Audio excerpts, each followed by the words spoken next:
Right, so I thought that I'd make this video about Descript and just a few of the workflows that I use that really make this program very worthwhile if you're looking to save yourself some time. Now, I come from a CapCut life experience, and when the whole debacle with TikTok and ByteDance moving out, I was looking for something else and really fell in love with this. It does a lot of things that CapCut doesn't do for me. And especially when I'm looking to either do long form content or short form content, it's been a definite time saver. And let me just show you a few things that I do like about Descript. And I know CapCut has some of these features, but it doesn't make the clips seamless. I like when I'm doing some editing and removing gaps and removing. So I'm just going to show you a few things that kind of sped things up for me. What I've been utilizing this for is teaching people tutorials with coding. And when I'm going through some of the coding parts, there's a certain amount of steps. And usually I will record a step. And then once I'm done with that step, I'm going to have multiple steps, but I create separate files for each step. And that may be a little bit tedious, but I'm able to simply drop and drag all of my steps in here. And they're organized great. I have a little search icon up here. And then any file that I'm not used has this little green dot right next to it. So that way I can tell, oh, hey, I haven't used this one yet. And this is my flow. I come down here and I hit the enter key. And this kind of puts me onto the next line just for organizational purposes. And then I'm going to hit the keyboard shortcut, just the hashtag. And that kind of creates a marker for me. And what I love about the marker is I can put in here step number 94. And then I hit the enter key one more time. And now I'm just going to go ahead and drag that step over to here. It's highlighted in purple. I'm just going to let go. And it's going to transcribe this for me. And notice it automatically underlines a few things of maybe filler words that I may have said during it. And no problem. You don't have to go in here in each one of these and highlight them and get rid of them. You don't.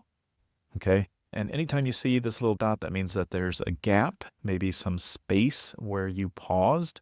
So it makes that very nice to not only spot it out, but we're going to get rid of it utilizing some automatic functions that are on here. Now, in order for me to demonstrate that, I'm just going to come over here to their Underlord. That's what they call their AI bot.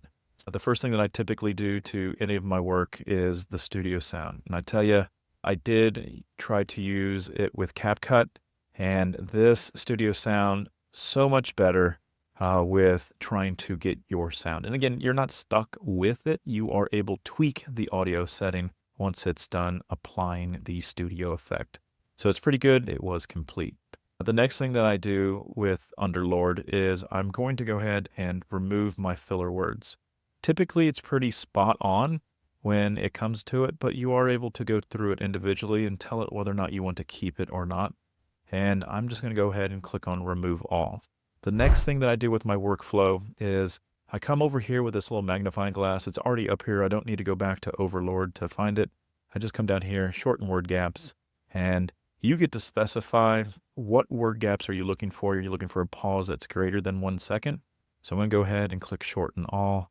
And now I'm already getting set up with all of my errors and mistakes and filler words all gone. So that way it really is seamless. Now, the next thing that I love about Descript is the new layouts that they have on it. And let me give you a demonstration of that real quick. So say I wanted to have my little, I know that you can see these little purple things here. These are like my little title blocks that will not only shift my video up, but display the title of this section that we're in. And so I can come over here and say, for example, I just want to put it right here. I click anywhere in that scene, and then I come over to our scene function. And then the landscape videos, I do have some layouts that I personally created. And you can see that this animation here, I have this set as marker driven, which means it's going to pull the information from the nearest marker from this scene. So I'm going to go ahead and click on it. And now, as it goes in here, it's automatically got that step 94 on there. And I'm going to go ahead and hit the play button. And you can see how it just animates in and animates out. I didn't have to create that from doing it over and over again. I created a template and then it was applied to it. So you just have to do it once. Again, you won't be able to hear it, but I put a little swoosh in there. This is what it looks like from the timeline view, and you can see that the swoosh comes in, the rectangle comes up, and then the text comes in. Super simple. If you're into timelines and you're wanting to utilize a timeline to do it, you definitely can, and you can shrink and grow these as much as you want. But once you have a template good to go, you can go ahead and apply that. And that's what I do on each one of these little scenes.